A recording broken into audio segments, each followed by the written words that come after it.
Body of a teenager has been found, but the search continues for a second after they and two others went through the ice of the Rideau River in Ottawa. CTV's Natalie van Rooy is at the scene with more. Natalie.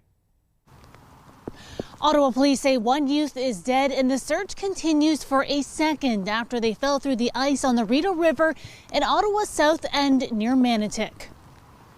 Emergency crews responded to the call just before midnight at 11:44 Wednesday evening.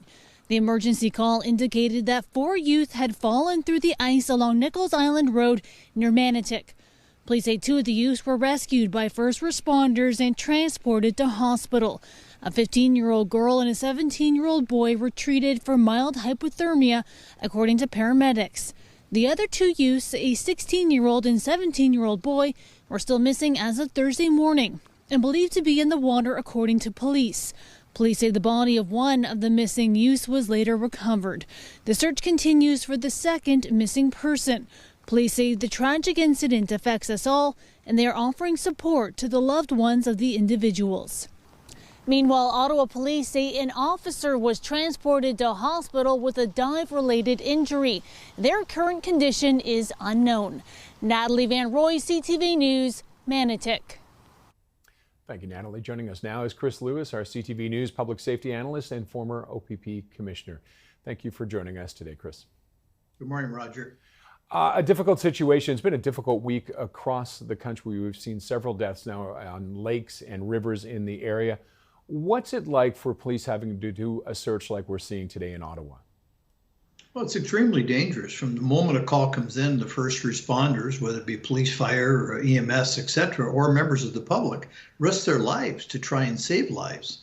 And ultimately, when in fact lives are lost and the search begins for the remains of someone who drowned, it's still particularly dangerous, upsetting. I mean, the whole thing affects communities and emergency responders in a terrible way. I can imagine, and they obviously, when they get there, they want to try and rescue the person, and and it's such a dangerous situation. It is, for sure. I mean, we've even had police divers killed in Ontario trying to recover remains days after bodies have gone under. And so, I mean, it's just a risky business from start to finish. It's particularly concerning. This has been a very unseasonably warm winter in Canada. I mean, look at the ground and the picture that we're seeing right now. Mm-hmm. There's hardly snow. Temperatures have been 8-9 degrees. Ice is always a danger, but in conditions like this is particularly dangerous. And people are taking their lives and the lives of others into their hands when they go out on ice in this sort of condition. Is there anything that can be done to try and prevent situations like this or the one that we saw in Alberta? Is it time to maybe, I mean, can we ban people from going out on the ice at all? What is there a solution to this? I don't think there is a legislative solution. I mean, it has to be education and the media, interviews like this, coverage like this, expose people hopefully to the dangers, but people still take risks. We know the dangers of impaired driving. We know the dangers of driving too fast for conditions, but people still do it. And then, of course, families have to grieve at a time of year that you should be celebrating and enjoying families and not grieving over the loss of a family member. If you are in an area with ice and it's a regular part of your life, what are some of the best things you can do to protect yourself before going out? Well, know the conditions of the ice. I was raised in Northern Ontario and saw ice 3 feet thick on Lake Superior as a kid.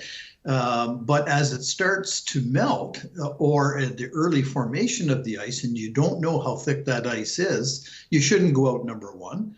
If you have to, for some reason, take some sort of a flotation device with you so that if the worst happens and you do go through the ice, and at least you hopefully be able to be recovered and be protected more from the elements. But the bottom line is stay off it. I mean, it just makes sense for all the right reasons that you don't take any unnecessary risks, particularly when you don't know the status of that ice. Sometimes under snow, ice gets particularly bad, even though it's been cold for a long time, because the snow insulates it. So the conditions vary from day to day throughout the course of the winter. Now back to this story in Ottawa. Is there a chance that they may find the second teen alive? I doubt very much, and that's sad to say, but in all likelihood, if the person hasn't turned up already, then you're actually into a recovery situation, and families grieving as we speak. All right, a difficult day all around, and it's been a horrible week across the country for deaths on waterways in this country. Chris, thank you very much for joining us today. Thank you, Roger. Chris Lewis is our CTV News public safety analyst and former OPP commissioner.